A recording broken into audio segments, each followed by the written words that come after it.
Visitors to Zion National Park are being greeted with extreme heat and a warning following the heat-related death of a hiker at the Grand Canyon. ABC4 Southern Utah correspondent Jordan Verdadero live from Hurricane tonight with the details. Glen Park rangers say it's important to plan your trip days in advance and make sure you go early in the morning while it's still cool.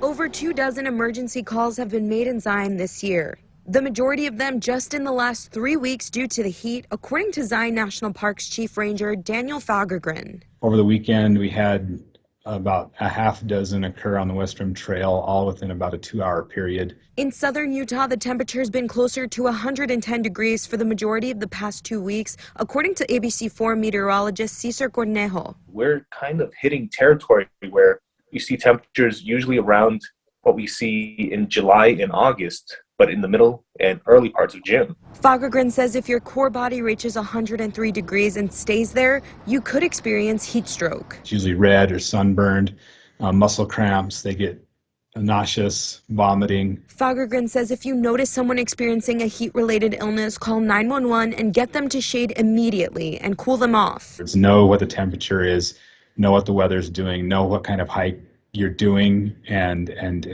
limit the hike to your capability. Cornejo says don't be fooled by the monsoon-like moisture this week. Temperatures cool down, we see some possible rain, but then we get another heat dome that sits over top of us and really starts to crank up the heat going into the weekend.